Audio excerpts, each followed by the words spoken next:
This is the Planeteers podcast. Stories of women who are doing the work, restoring what's broken, protecting what still holds, and showing us that change is still possible. I'm Beth Bannerman. Each week, I talk with scientists, leaders, and doers, women who are shaping the future with courage, creativity, and grit. The damage is real, so is their courage to heal it.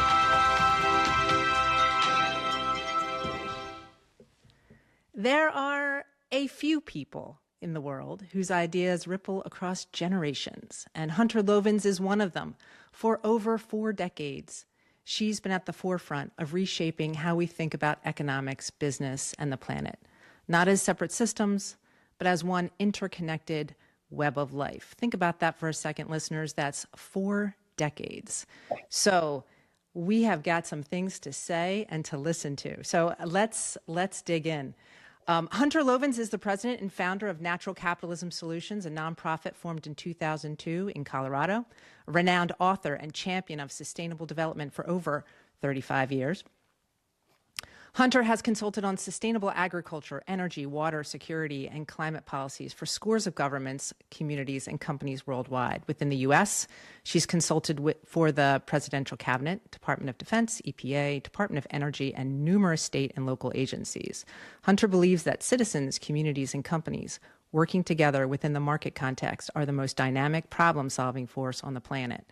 She has devoted herself to building teams that can create and implement practical and affordable solutions to the problems facing us in creating a sustainable future. Hunter has co-authored 15 books and hundreds of articles and was featured in the award-winning film Lovins on the Soft Path. Her best-known book, Natural Capitalism, has been translated into more than 36 languages and summarized in Harvard Business Review.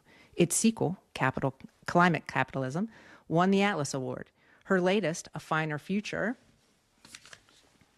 which we will be getting into, has earned awards in multiple categories, from ecology and environment to business and economics. Hunter has taught at numerous universities around the world and was a founding professor of sustainable management at Presidio Graduate School and a founding professor of sustainable management at Bard MBA. Named a master at the Chinese Ditao Academy, Hunter helped launch the Institute for Green Investment in Shanghai, and she is a fellow of the Fowler Center at Case Western University. She has consulted for scores of industries and governments worldwide, including International Finance Corporation, Unilever, Walmart, the United Nations, and Royal Dutch Shell, as well as such sustainability champions as Interface, Patagonia, and Cliff Bar. She has briefed heads of states, leaders of numerous local governments, the Pentagon, Congress, and officials in more than 30 other countries, and has addressed major global gatherings such as the World Economic Forum. And we're not done yet. Hunter lectures regularly to audiences around the globe. She has worked in economic development from Afghanistan to New Zealand and served the King of Bhutan on his international expert working group charged with reinventing the global economy. She sits on the executive committee of the Club of Rome, the steering committee of the Alliance for Sustainability and Prosperity, and Capital Institute's advisory board. A founding mentor of the Unreasonable Institute, which I love, Hunter teaches entrepreneurship and coaches social enterprises around the world. She is also a founding partner in Principium, an impact investing firm. Hunter has won dozens of awards, from the Right Livelihood Award, which is often called the Alternative Nobel Prize, Leadership in Business, the Rachel Carson Award, and the European Sustainability Pioneer Award. Time magazine recognized Hunter as a Millennium Hero for the Planet, and Newsweek called her the green business icon. So in a world struggling to reconcile economic growth with environmental limits, her voice is not just urgent, it's foundational. She's here to talk about what it means to build a regenerative economy, one that works for people, business, and the planet. We'll explore the lessons she's learned, the breakthroughs she's sparked, and the vision she holds for what's still possible if we act with urgency, creativity, and care. Welcome to the Planeteers podcast, Hunter. It is an absolute honor to have you with us today and to hear what's on your mind. Beth, thank you. And if I were any damn good, we'd have solved the problems facing. So it's worth starting with a mite of humility. We a lot of work to do.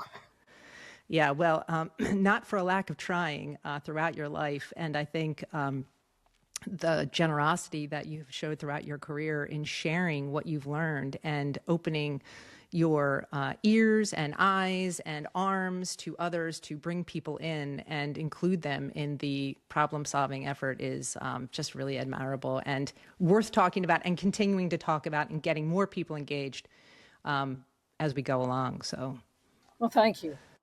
So how is life on the ranch, Hunter? Life on the ranch is awesome. It is spring in northern Colorado.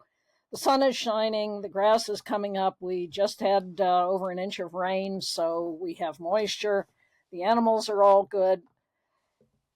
If I had the sense God gave a little green apple, I never would climb on an airplane. I'd hang up my spurs and stay home, ride my horse, watch an eagle fly. But I don't guess I will. Wow. It sounds beautiful. It is. It is. Let's get started with kind of talking about your origin story. Now, many people have heard this already, but there's so many people who still haven't heard it. So decades before ESG and net zero became boardroom buzzwords or a magnet for cancel culture, you were already making the business case for sustainability. Back when you co-founded the Rocky Mountain Institute in 1982, the mainstream view was that environmentalism and profit were incompatible. What convinced you then that capitalism, if practiced differently, could be a solution rather than the problem? Working with entrepreneurs, with business leaders who were in many ways doing more to solve the problems facing the world than all of the agitators and folks who were jumping up and down and yelling. The good business people were just getting to work. And I got to thinking, what if we used that engine of creating prosperity, of giving people what it is that they want more of, in ways that drive profitability? Wouldn't that then shift the rest of the business world that is in many ways the driving factor of all the problems facing us to start behaving? Testable hypothesis, and I've pursued that, as you say, with some vigor. I'm not entirely sure anymore that's true. There are very powerful vested interests that are blocking humanity's ability to, well, as Buckminster Fuller said, create a world that works for 100% of humanity. There are very greedy people, there are oligarchs, and, no kidding, folks, we're in trouble. The science is increasingly grim, and we're running out of time. We're out of time. So what's it gonna take? So this is the question that I wrestle with every day as I get up. Now, that said, there remains a very powerful business case for behaving responsibly to people and planet.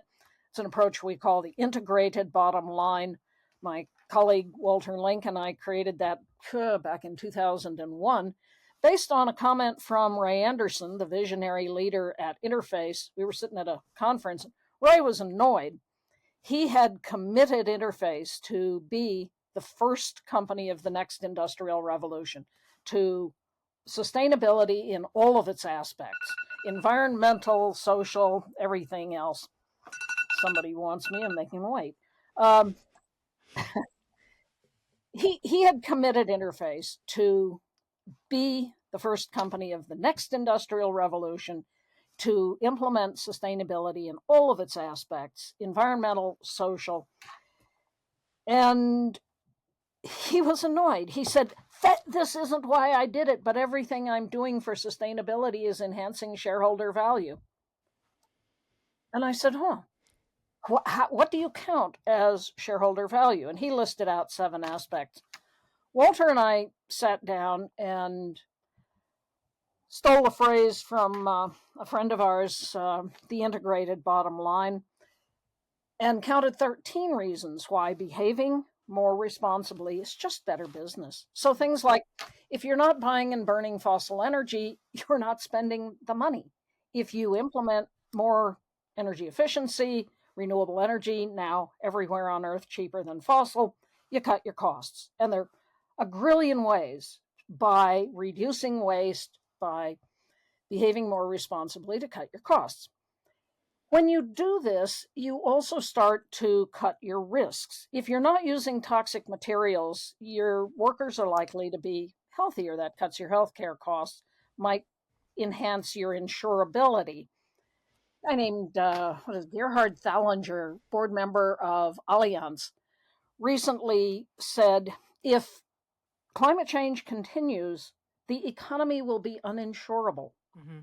He said, this is the end of capitalism, end of civilization. It's like, yes. The insurance industry of late is getting concerned about climate change and about business irresponsibility. You become more investable. Impact investors want to invest in responsible companies. You become the place the best talent wants to come and work. This may be the most valuable business asset, your ability to attract and then retain the best talent. Once you have that talent, the notably conservative Economist Intelligence Unit says, enabling your people to implement more sustainable practices as part of their day job engages them. An engaged workforce, says Gallup, is 24% more productive, 21% more profitable. These are material numbers. If you put your people in good green buildings, they will be more productive, 6 to 16% more productive.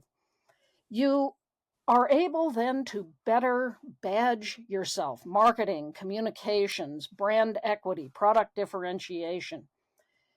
You better manage your supply chain. This is in part why Walmart committed to go green. They have, 100,000 suppliers. They actually don't know how many they have.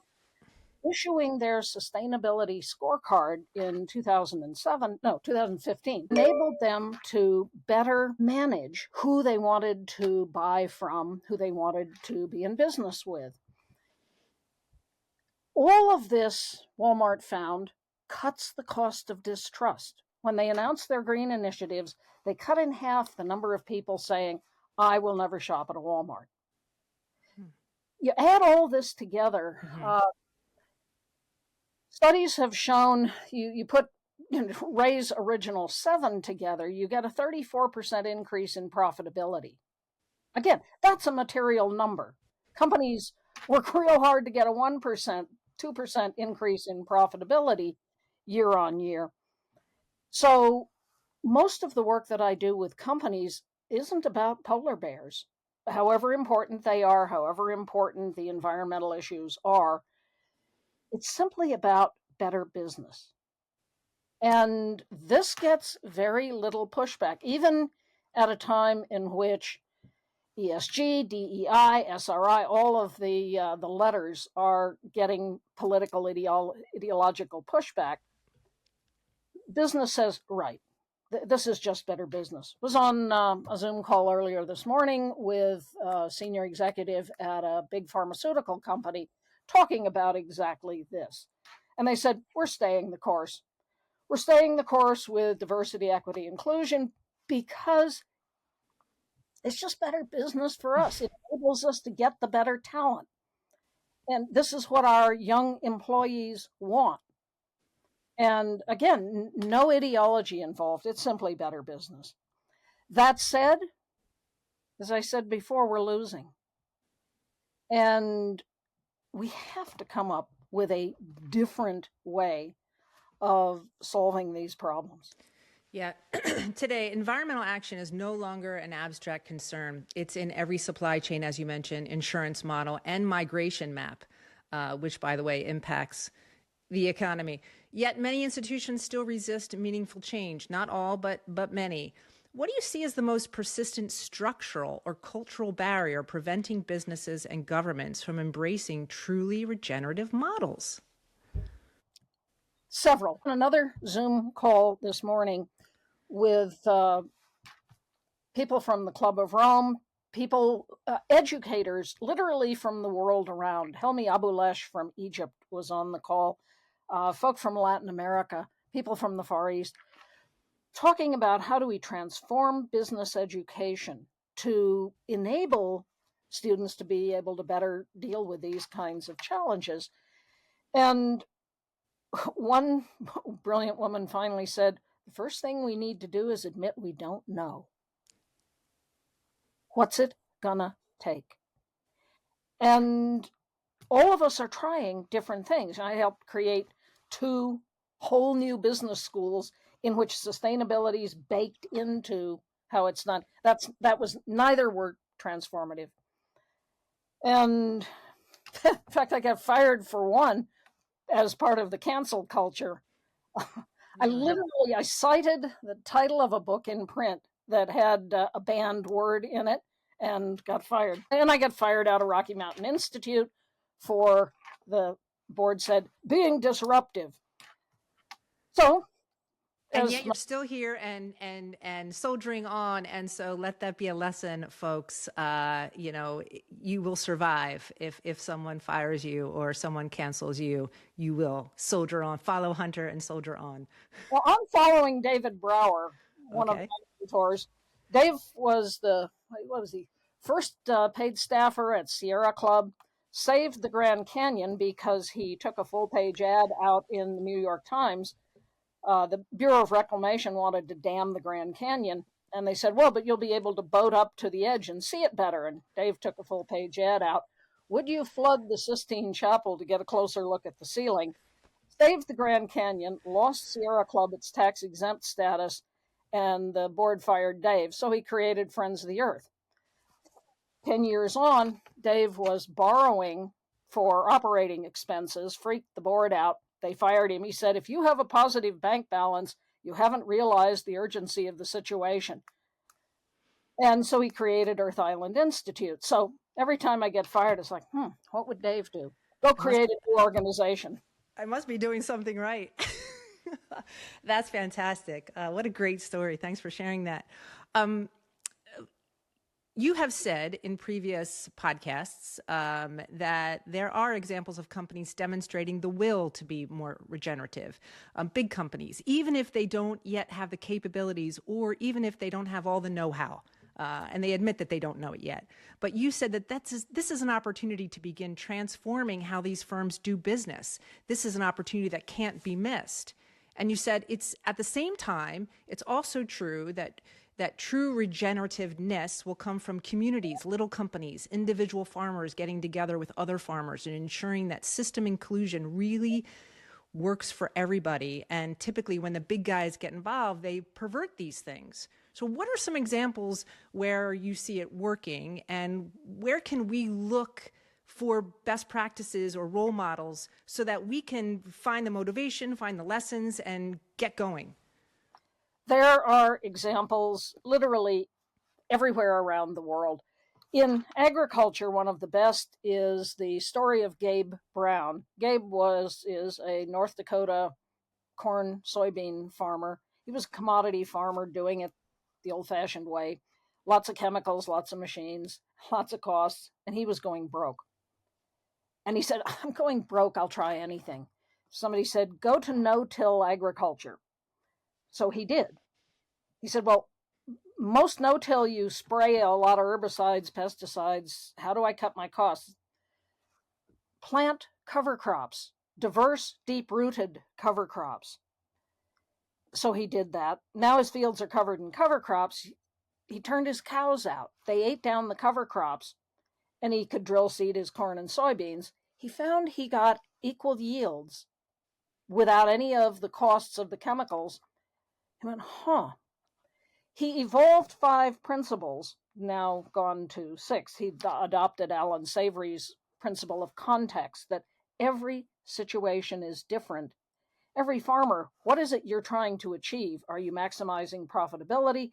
Are you increasing health in the soil? Are you passing a property on to your children? What's your context? Then minimal disturbance of the soil. So no plowing, tilling.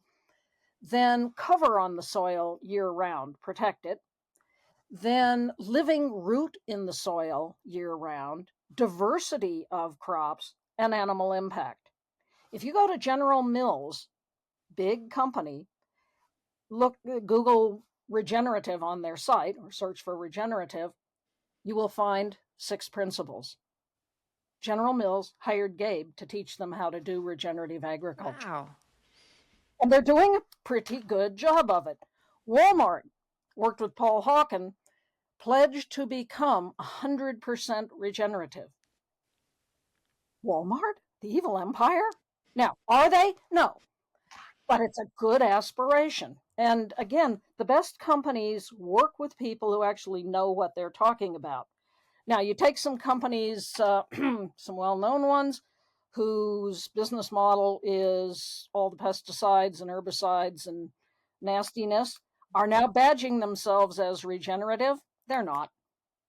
And it's important to know what regenerative means. The best work on this is from my colleague, friend, co-author, John Fullerton of Capital Institute. John wrote a paper in 2012 called Regenerative Capitalism. I met John shortly after he had released it to a bunch of noted new economists, and they dismissed the paper. And when John handed it to me, he said, "It's not very good." I read it on a flight to Germany and wrote him from 39,000 feet, said, "John, wow, in 40 odd years of doing this work, this is the best I've found." I could quibble with that, full stop. This is the best I've found. And John laid out 8 principles of what it means to be regenerative. And they're not fungible. You can't pick your favorite or 2 or 3 of them. Same thing with regenerative agriculture. You can't just say, "Oh, we're going to do no-till, and that means we'll spray lots of chemicals." No, it doesn't work that way. They all work together. We're talking about systems, and in particular with living systems. Soil, agriculture, human community. These principles are really worth learning, paying attention to, anytime you're going to try to drive change in a system. Great. We will include the details of that paper in the show notes as well, so that people can get an easy reference to that. There's the metaphor of paying attention to living systems, kind of letting nature do its thing, and also understanding the complexity and the interconnectedness of it seems to be kind of the gig. That's really where the magic is. But really, entrepreneurs like Gabe are also at the heart. This one person can do things, can change the world, can have an impact. But I think it's people like you who are elevating his story. The more we can learn about these stories, I think the more chance we have of inspiring more people to take it on and get interested and do it. Believe that it's possible. That's right, fantastic. Out now, Common Ground. Oh yeah. Which profiles Gabe, and rightly so. And there are, again, so many others doing this. Allan Savory, who invented the concept of holistic grazing. Well, nature invented it, Allan observed it, and then worked through how you do it. Savory Institute has a library of scientific papers proving that animal impact is critical to pulling carbon out of the air, putting it into the soil. Rodale Institute has shown that compost-based organic production can sequester 100% of all human greenhouse gas emissions each year. We have the solutions. Vijay Kumar in India started working with very poor smallholder farmers, mostly women, and showed them, he took Gabe's 5 principles, added 4 more of his own indigenous to India. So only native seed, no poisons, building a compost out of cow manure and urine and biomass. In India, they don't eat the cows, but they have them. And then a mycorrhizal inoculant, a fungal inoculant with which they coat the seeds.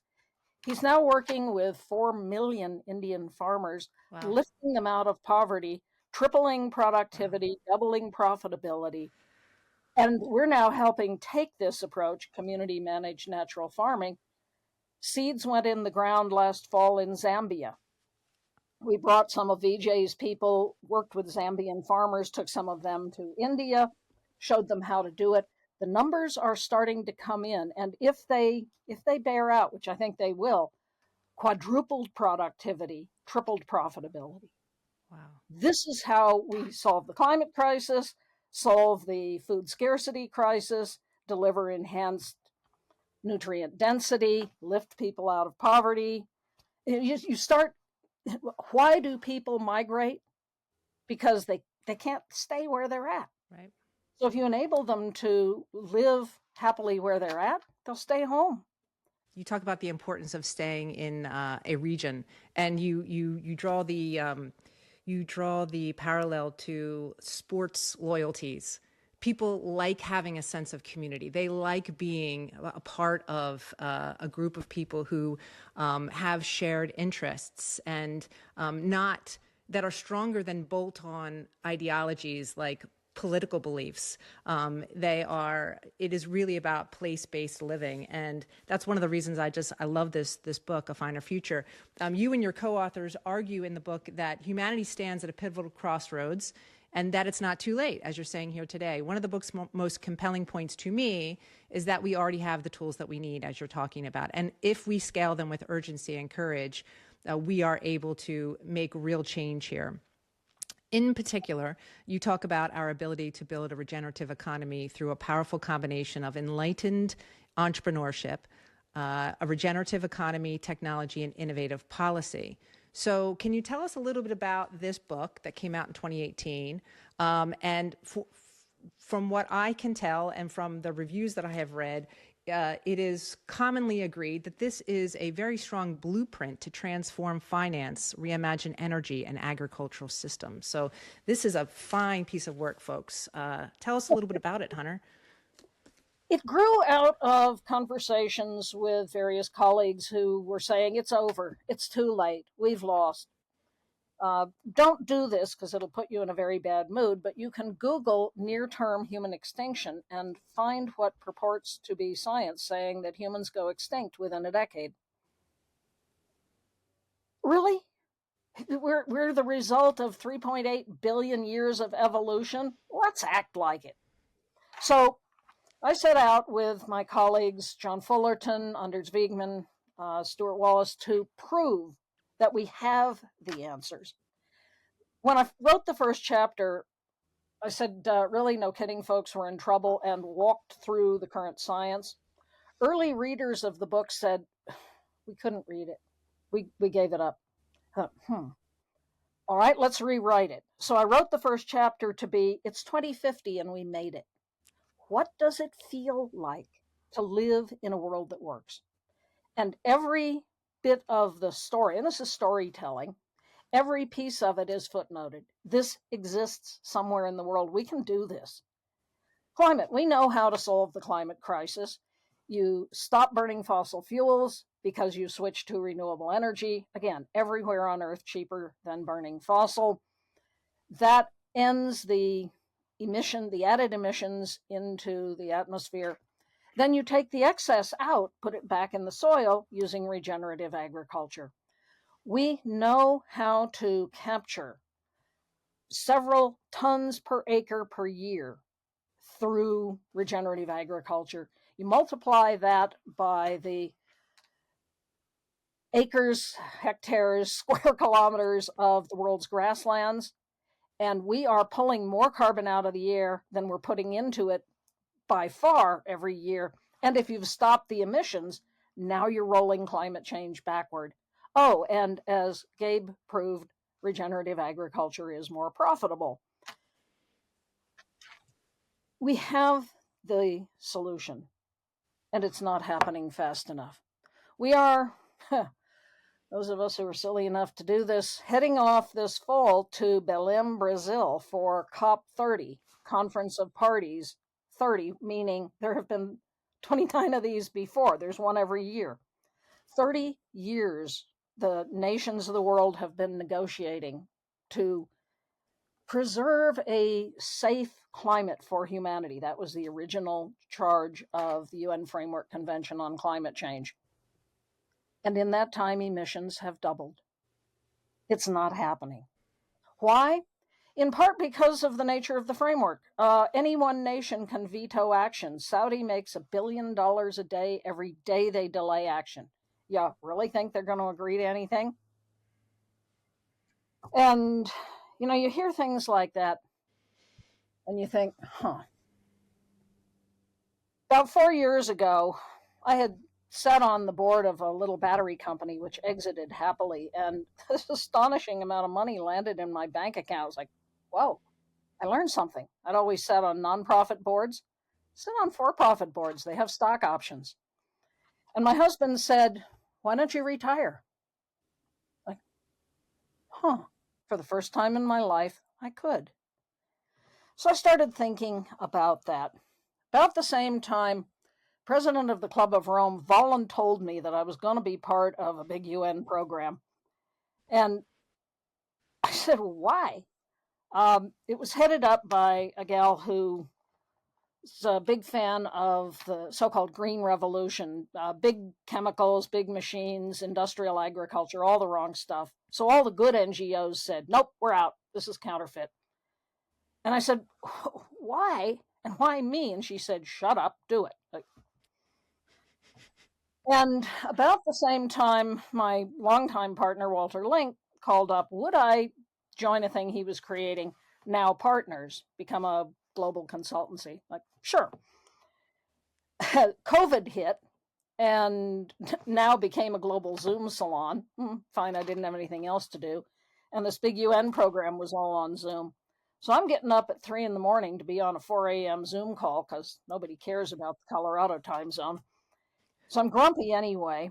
And every time somebody argues for industrial agriculture, my hand goes up and I'm flooding the chat box with URLs showing that regenerative agriculture delivers everything we want, better, cheaper, faster.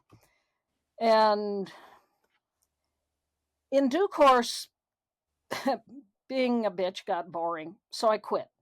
And the deputy director who was functionally running the thing promoted me. It's like, what?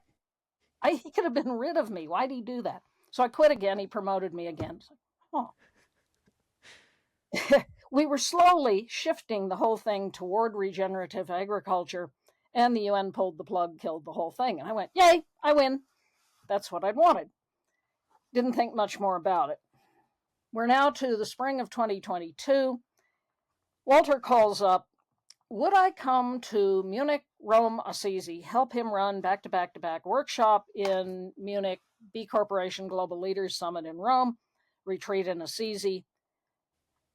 And he said, at these will be the guy who ran this big UN program. I thought, I'd halfways enjoy to meet the man I fought for 2 years. Sure, I'll go. But I thought to myself, this will be my last trip. I'm going to hang up my spurs.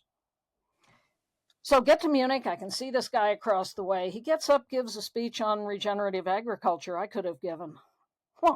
So I marched over, said, howdy, my name's Hunter Lovins. He laughed. He said, I know who you are. Like, yeah, probably so, huh? After 2 years of my insurgency.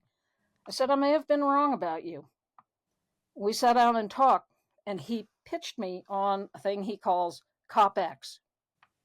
COP being Conference of Parties, the big UN annual exercise in frustration. COPX is conferences of people independently organized. He said, the COPs are structurally designed to fail. But what if we create a global people's movement to implement the known solutions everywhere, in every community, in your own way? We're not going to tell you what to do. We'll help you do it. And I thought that would be enough. Why? Why did you feel like that would be enough? Why was that important to you? Because we have the solutions. We know what to do. It's just not happening because we're all waiting. Globally representative studies show that well north of 80% of people want aggressive climate action. And at the same time, almost nobody thinks anybody else feels the same way that they do. We all feel alone. And if you think you're the only one, you're going to keep your head down. So building the greatest common ground, making everyone aware of the fact that everybody else feels the same way, and we all are part of the solution, that'll make it happen. But I thought, I've no earthly idea how to do that. So I shrugged. Walter and I flew down to Rome. This guy followed, gave a speech on renewable energy I could have given. We were then loaded on a bus, big old motor coach, to get driven through the hill country of Italy up to Assisi. And I'm thinking, this is a recipe for getting sick. So I grabbed the front seat. He slid in next to me. We had 7 hours on that bloody bus. I had no agenda. I'm just riding down the miles. We're telling war stories. And somewhere in the middle of Italy, I thought, son of a gun, he can do it. It isn't about him. And then he looked at me and said, will you join me? And I thought, let's see. I've told Rob I'm going to retire. If I don't, I'm working for Walter. If I don't, I teach at Fordham. I run Natural Capitalism. And I looked at him and said, I will ride for your brand. I said, you've no earthly idea what I just said, but you'll figure it out. He then said, you can't really talk about this. People would steal the idea. And it's true. You take all of the usual suspects of the climate leaders, they'd make it about them. And that would never work. And he said, you can't tell anybody who I am. He's still a very senior UN official. If the UN ever figures out what we're doing, they'd fire him. He has family. So it's a little tough going to foundations and saying, I've got a big piece of the answer. I can't tell you what it is. I can't tell you who's doing it, but I need $2 million. His idea was create a global day as the Earth turns under the sun, in which main stages on every continent, every country, celebrities, artists, musicians, celebrating the work of ordinary people. And just blow this out, big media. That costs money. We were then told $5 million, then $30 million. We were written in stealth into a big proposal to the Bezos Earth Fund, told it's hardwired, you're going to get the money. Mr. Bezos bought a boat. At that point, I said, well, if we're going to do this, it's going to be the old-fashioned nonprofit way. I'm just going to have to go beg for little bits of money. After the U.S. election, the ambassador said, launch. Just launch. Like, all right then. So literally this February, at the time we were in, where the hell we were in Europe on our way to Baku for the COP, then to Riyadh for the desertification COP, and a little while to recover.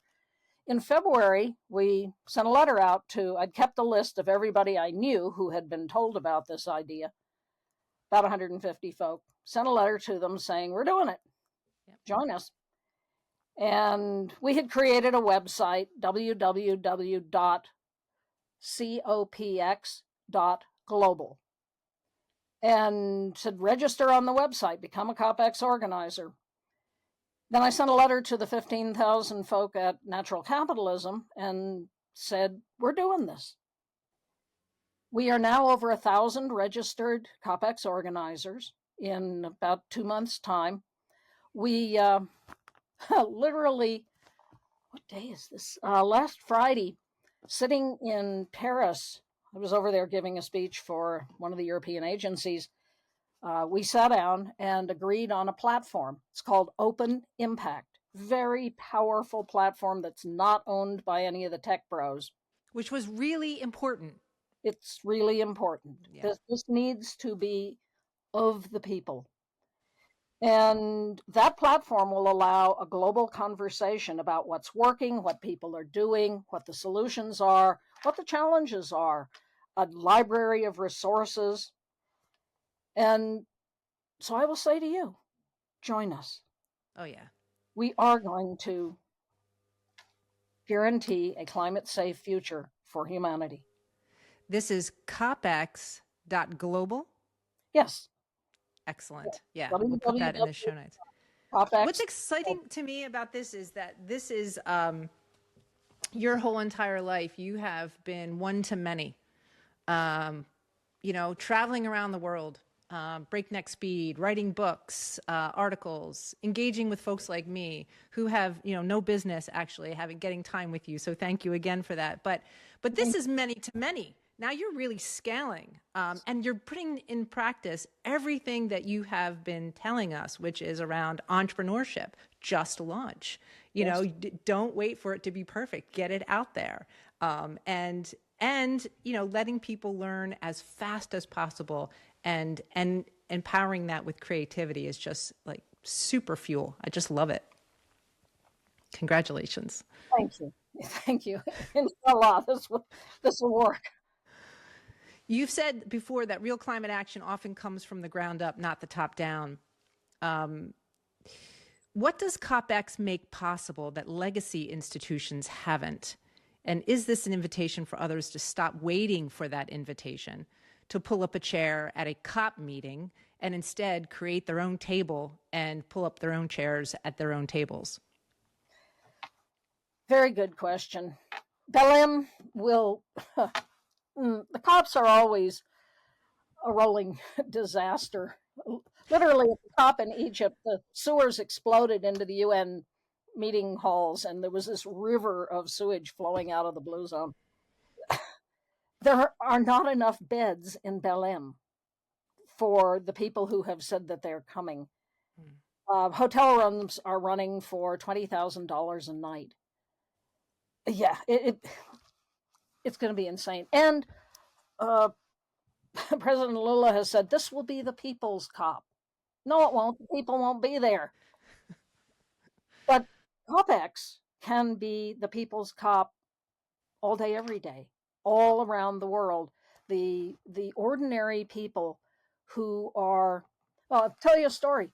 A couple of kids recently discovered that when their parents pull up at elementary, middle school to pick them up, they sit there with their car idling. A minute of a car idling is the equivalent of the emissions of 3 packs of cigarettes.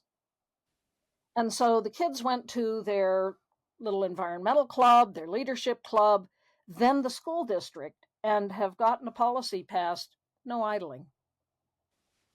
These are two elementary school kids who just took it upon themselves to make it happen. In their own neighborhood, in their own community, with one sign. And here we are talking about it, and more and more people will be finding out about these little ways to start local. So in your book, I have to, there's a couple of points in here that I wanted to bring attention to. One is, lots of people say, what can we do? Where do we start? And you lay it out really clearly in very practical terms. For ordinary people, we can create the political will to recognize that it is, after all, only a little planet. It's time for us all to work together to save it. And then you go on to say, the key may be to start not with the nation, but at a more local level, like you just described with the elementary students. In such a place, you were talking about just cities. Every person has both the right to live in a healthy environment and the responsibility to work for the health of their community. In a city like this, it provides freedom for all to pursue their individual vision, including business enterprise, and also the freedom for all from economic oppression and lack of opportunity. There's a great quote from the book Lord of the Rings. Some believe that it is only great power that can hold evil in check, but that is not what I have found.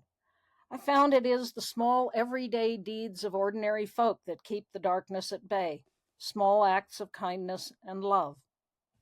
That was Gandalf, the great wizard. And if you remember the story, the hobbits were scared. They didn't know where they were going. They had on their shoulders this awesome task. But in the end, all the kings and warriors and wizards could just stand by as the little people saved the world. I think real leadership is ordinary courage by ordinary people. So true. That's such a beautiful story. And true. Further in your book here, you mention that there are changes afoot that can give us some optimism. First of all, maturing information technology is now providing the foundation for innovative new business models to regrow local energy, food, finance, retail, and even manufacturing systems. Steep declines in solar panel prices, combined with smart grid updates, are enabling homeowners and small businesses to become energy producers. The internet is now supporting direct-to-consumer sales for growth of organic family farms. Locally owned banks and credit unions now offer remote banking services thanks to that. And local networks are also promoting local retail stores and restaurants. 3D printing is dramatically reducing the costs of design and prototyping. And the advent of blockchain-enabled systems will disintermediate many of the globalization's monopoly institutions. You get very specific. You talk about the principles of change, but you talk about specific examples, and you even refer to a manual called Local Action for Sustainable Economic Renewal. So, like you have said, the answers are here. They exist, and we don't need an invitation to join in. You talk a little bit about the ability for folks to feel grounded in these types of cities. So if you take an interest in starting locally and creating a just city, so this is the essence of sports loyalties, you say. It's natural for most people to identify in a deep way with their region and their city. In this way, civic pride and a sense of belonging can reinforce the story of the progress of the just city. It is not a bolt-on identity like the national, ethnic, or religious tribalism used to support rightist or leftist political movements. The evidence suggests that just cities like this, they tend to succeed and strengthen state and national progressive politics on their own. That is phenomenal. That is profound. So tell me a little bit more about this concept of just cities. Well, this is the work of a lot of people, from Frances Moore Lappé, Kate Rayworth's Doughnut Economics, her Doughnut Lab, now working with cities around the world, the work of Carbon Disclosure Project with cities. It owes back to Jane Jacobs, who said, cities, not nations, are the economic engine of prosperity.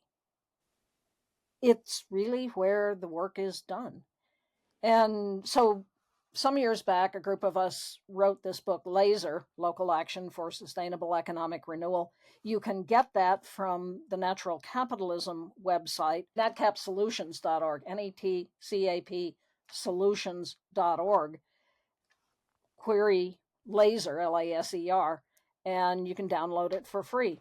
You can also get the work of Michael Schumann, who is a longstanding colleague of mine, on local economic renewal development. Mike's got a whole array of books out that walk you through how to do this, how to do local investing, how to create local economic pollinators, and why this is a much stronger economy than the globalized economy, which, by the way, is now crashing down around our ears. It will be I'm kind of looking at what's going on in the world now, aghast.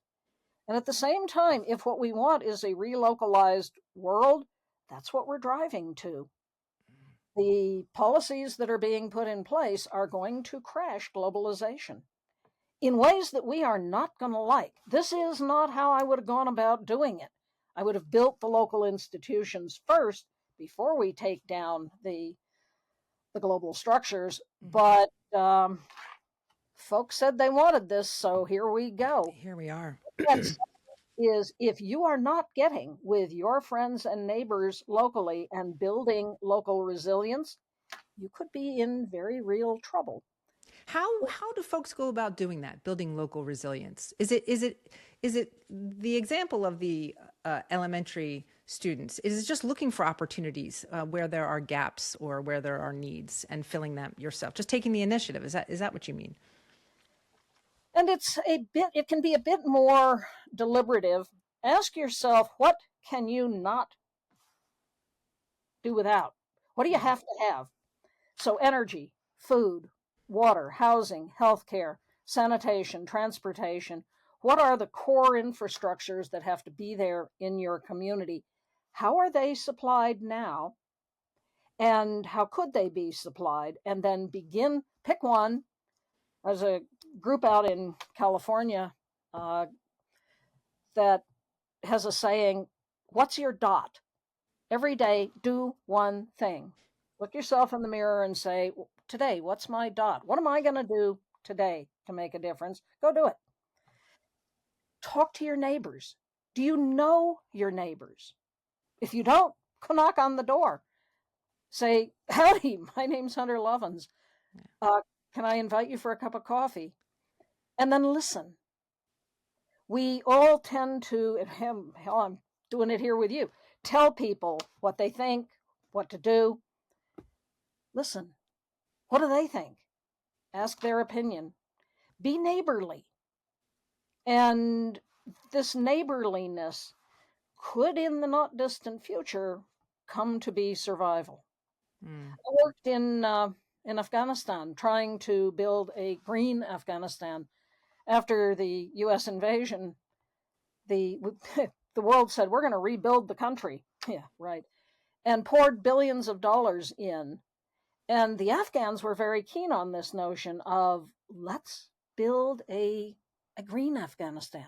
Let's do it right. I said, I can bring world best practice in sustainable ways to do all of these bits of infrastructure. And USAID said, no, we have a plan. And most of what development around the world is taking the equipment, technologies, companies that can no longer make it in the home country, paying them to dump this in a developing country. And in 2006, I realized I was going to break my teeth, so I left. And in many ways, what happened was inevitable. Had we sat down with the Afghans and said, what do you want? And how might we be of service to you? It would have been a very different story. Listen to self. Those are great stories, and I like the reference to DOT as well. I think just thinking about just our basic needs and how do we supply our basic needs today, and how can we support the local community today, the local business folks who supply clothes and food and water and energy and things like that. And I think that's a really practical and doable and a motivating way to begin. You also, by the way, created, if I'm correct, or were helpful, instrumental in creating the Change Finance ESG Exchange Traded Fund called CHGX on NASDAQ Global Market.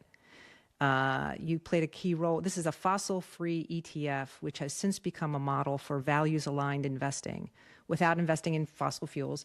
What inspired you to make the move in the financial space with this fund, and what were the most critical design decisions that you made to be sure that it truly reflected regenerative principles and offered competitive returns and not just vanity ESG labels? Well, once again, I didn't do it. This was the idea of some young people who had been working at a company that a group of us had advised. And they left the company and said, we're going to do this. Would I help? Like, okay. And so we sat down and said, is it possible to build an exchange traded fund that is truly fossil fuel free and very high environment, social, good governance qualities? The first question is, how do you know? So we went in search of metrics.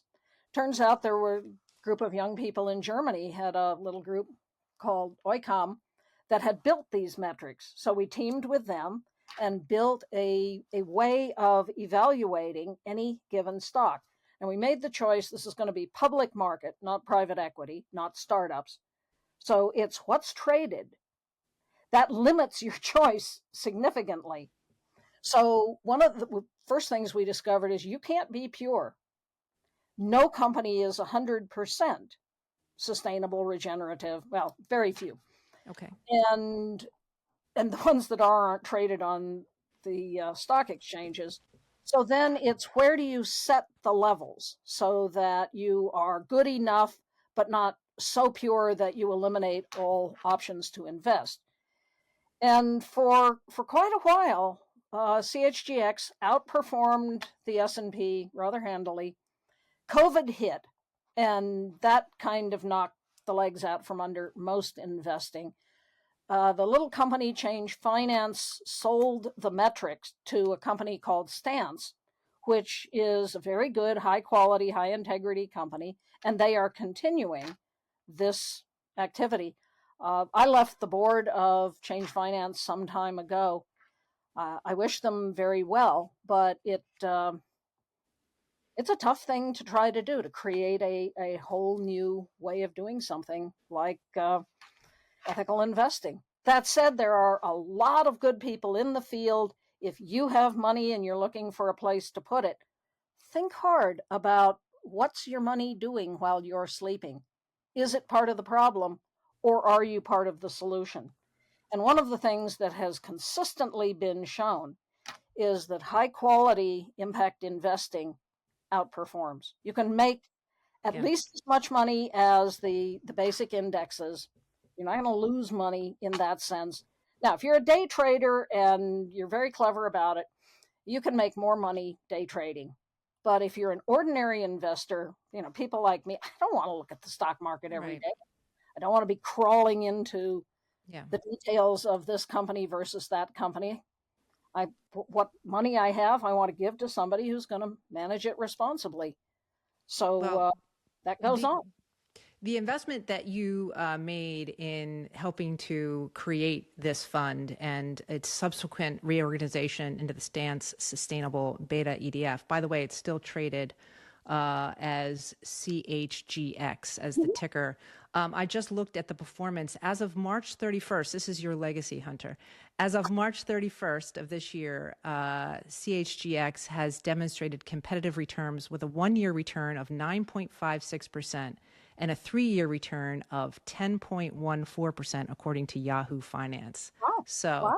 Exactly so the data backs up the things that you're saying. This is good business. This is fantastic. Yeah. Talking about impact, your economic modeling and advocacy have helped pay the way for natural capitalism, the idea that we can account for ecological systems as valuable assets, not invisible externalities. This approach has been cited in global policy forums, boardrooms, and classrooms. When you look at companies like Unilever or others, community initiatives, et cetera, maybe like Colorado's clean energy transition, what gives you confidence that regenerative economics is no longer fringe thinking? The fact that the word regenerative is popping up everywhere. People say, well, it's just greenwashing. Hypocrisy is the first step to real change. I've heard you say that. Yeah. Feel obliged to use the term regenerative, now you have a basis of a conversation with them. And yes, there is a great deal of greenwashing going on. Worse right now, there's a lot of green hushing. Companies are just ducking. This is not leadership, folks, and you will be remembered. The companies that stood up, stood firm, led, will be remembered, will be rewarded. Take as an example Paul Polman and Unilever. Paul, when he came in, said, I'm not going to report quarterly. Stock fell 10%. He said, look, those of you who have sold, I respect you as human beings, but if you think I can best manage your asset on a 90-day rotation, I don't want you as my owners. Over his time, stock soared, well over 100%. Paul stepped down in, about 7 years ago. He said, I want to go into the NGO sector. Since then, Unilever has had, they're now having their third CEO. Stock is up a grand total of 6% over those 7 years. Paul's commitment to behaving responsibly is what drove the growth. At the time, Unilever did a lot of analysis of where of our, hundreds of brands is the growth coming from. It was almost all from their purpose-driven brands. Again, it's just better business. Yeah. It takes such courage and clarity, I think, as a leader to break tradition away from quarterly reporting. And really, it forces folks to think differently around long-lasting results. And I would suppose it would change behaviors in terms of executive management inside the company as well, because when you're rewarded on quarterly performance, your actions may be different than when you are not. Yes. Yes. If you, as a CEO, average tenure of CEOs about 4 years. If you think I have a year, 2 years, 4 at the most to get stock up because that's what my final payment's going to be based on, you manage differently. Yeah. And Paul had the courage to say, I'm not going to do that. Yeah. If you look at the companies that have been around for hundreds of years, there aren't many in the US. They tend to be Japanese. There's some that have been around for 1,000 years. They don't swing with the political winds. Mm-mm. They have a set of core values. They care about people. They care about the environment. And they really don't care about quarterly returns, yearly returns. 10-yearly, decadal returns might be of interest to them. They care about, are we going to be here 100 years from now? And you manage very differently. Again, there is what purports to be science, that we're facing existential crises. Humans, in nature, failures are fossils. There is nothing that says this human experiment has to hang around. George Carlin said, save the earth will be fine. It'll shake us off like a bad case of fleas. What's in trouble are people. And if we care about this, it is time to start thinking about what are the behaviors that will enable us to stay home, to live on this beautiful planet. Yeah. And it is beautiful. My goodness.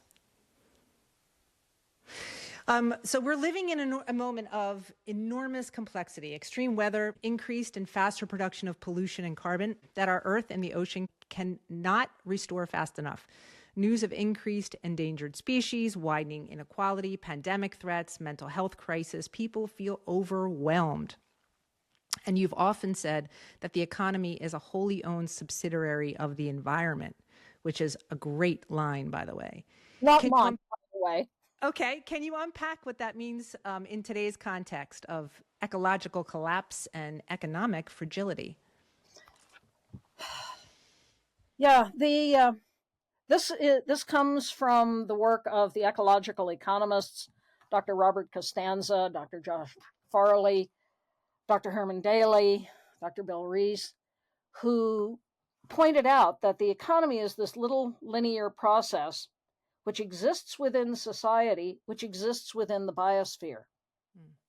Peter Brown has said what matters is right relationship. This is a Buddhist concept, but it's also ecological economics. If the relationship between the economy and society, society and the biosphere is not right, it's not going to last.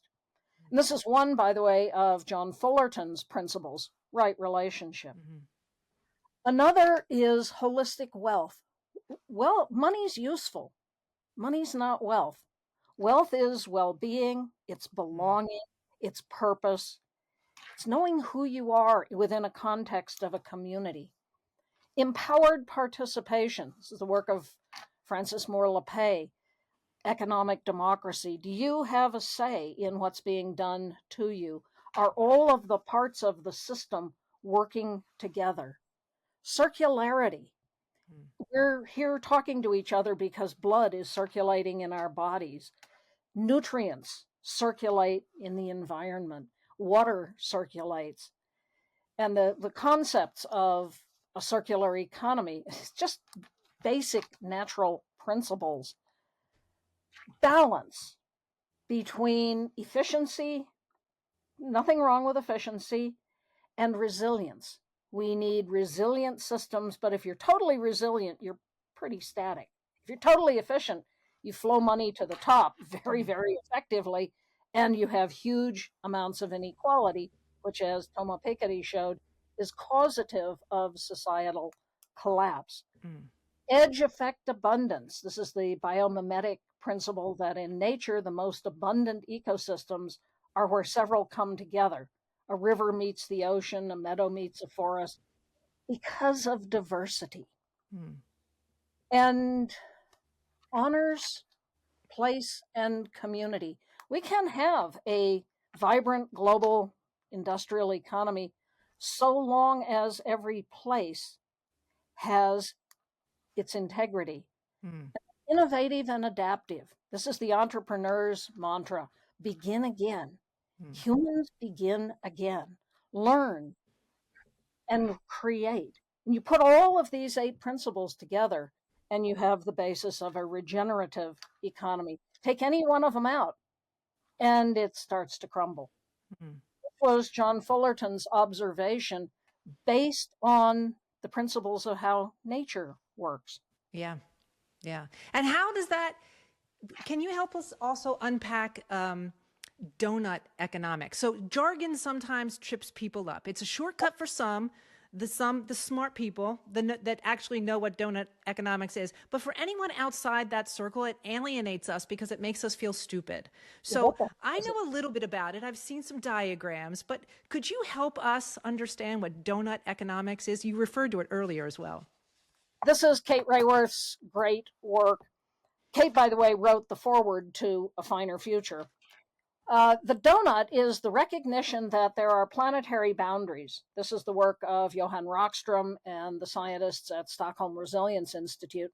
They identified 9 aspects of nature, of the way the world works, that if you go beyond it, you're getting into trouble. So one of them, for example, is climate. We are exceeding the planet's capacity to have a stable climate. Biodiversity, we're losing biodiversity everywhere.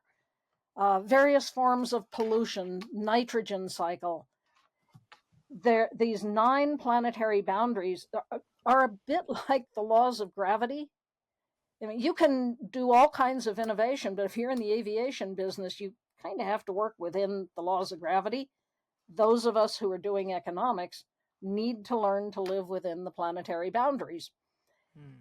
Kate then said, but there are also foundational human minimums to ensure a life of sufficiency, of dignity. And This is the social foundation that you're saying. Okay, right. you take that social foundation and the planetary boundaries, and it gives you a donut-shaped, safe and regenerative space for human flourishing. So the safe and regenerative space is the donut. Yes, exactly. Okay. It is the sweet spot. So to speak. Hence donut. My colleague, Dr. Michael Pearson at Fordham, prefers the bagel theory. Okay. Donuts to each its own. should be bagels. I call it a circle. Whatever you like. Okay, we talked a little bit about the importance of imagining a world for the future, and you have said that in previous podcasts, I've heard you say that we need more of a shared vision for the kind of world we want to live in, away from the Hollywood dystopian stories, and one that we would be working toward in a way that humans live in the natural world to meet their needs without degrading the natural environment. This imagining of this world does not come easy to us because many of us don't live like that today. It requires values, not logic. So my final question to you, Hunter, is when you imagine a world, when you dream of a beautiful regenerative world, what do you see? Could you paint us a picture? Well, I did. That's the first chapter of A Finer Future. You must read the book to find out. But think about it in your own life. What makes you happy? And this research has been done. There's a great TED talk by a guy named Nick Marks. They went around and asked people, what makes you happy?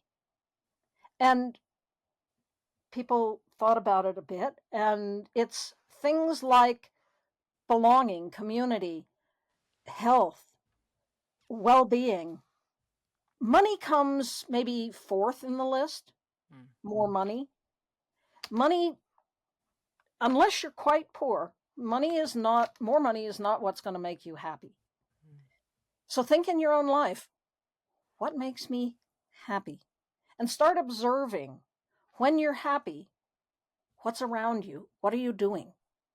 Typically, it'll be when you're with friends, when you're having fun, when you're in a beautiful environment, when you're feeling physically in your body, you're happy in your own skin. And then ask yourself, what does it take to have that? And what Nick Marks said was, most of what it takes to be happy does not cost the earth. So imagine a world that works. And then imagine you're the creator of it. What's the first thing you're going to do? What's the second thing? Again, what's your dot? Do one thing. Mm-hmm. My friend, the folk singer Kate Wolf, when asked, what do I do? She said, find what you really care about and live a life that shows it. Mm. Yeah. And there you are out on a ranch in Colorado, the ability to go outside and watch a bald eagle fly by. I guess, what does that make you happy? What makes you happy, Hunter? Yesterday, we were dragging the arena. I was up on my tractor and I climbed off. I had to come take a Zoom call. Climbed off. I said, that's my happy space, being up on my tractor. Out by the barn with mom cat on my lap, talking to the animals. Yeah, I can see it. Tomorrow I'll be stringing electric fence, building regenerative grazing cells. When the pioneers came across the Great Plains of the U.S., they found 10 feet of thick black soil, 10 to 20. Most of it's gone now from industrial agriculture. That black is carbon. It got there because of the coevolution of the grasslands with grazing animals. When an animal eats grass, the roots slough polysaccharides, sugars, that feeds the microbiological community in the soil, which mineralizes the carbon, particularly the mycorrhizal fungi. If you turn animals out, called open grazing, they selectively eat the plants they most like. And then you say, oh, well, all the graze is gone and you take them somewhere else. If instead you confine them the way the great herds of bison were confined by predators, they eat everything, they trample it, they move on, they don't come back until the grass regrows. We do this artificially with these grazing cells and dramatically increase the carrying capacity of the land, sequester carbon. I once won the Humongous Fungus Award for concentration of mycorrhizal fungi in a citizen science program that I used to be a part of. I didn't see that in your bio, by the way. Yeah, I should probably put it in there, huh? That kind of work, that's my happy place. Yeah. And then I climb on an airplane because if I quit, it's on me. Hemingway said, everything is your fault if you're any damn good. I ride for the ambassador. We're going to build COPX so that everyone can have a happy place. That is so exciting. Hunter, thank you for your clarity, your courage, your time today, your decades of leadership. You've shown us that building a finer future is possible, and it starts with imagining how we live, work, and lead. You remind us that bold vision must be matched with grounded action, and that business, far from being the enemy of the planet, can be one of the greatest allies when we shift the paradigm. You spent your life building bridges between ecology and economy, between hope and action. May your work continue to inspire a finer, fairer, and more flourishing future for us all. Thanks to the Planeteers podcast listeners today for tuning in. If this conversation sparked an idea in you, please share it. We will include all of the references in the share notes. It will be a rich resource for you to get going. Because voices like Hunter Lovins are shaping what's possible, they deserve to be heard. Until next time, take care of yourselves and each other. Thanks, everyone. Thank you, Hunter. Adios, Beth. Thanks for listening to this episode of the Planeteers podcast. If it meant something to you, send it to someone who'd care, or leave a review to help others find us. You can find us on Insta, LinkedIn, and Blue Sky, or at planeteerspodcast.com. Join us next time with more women creating a cooler world.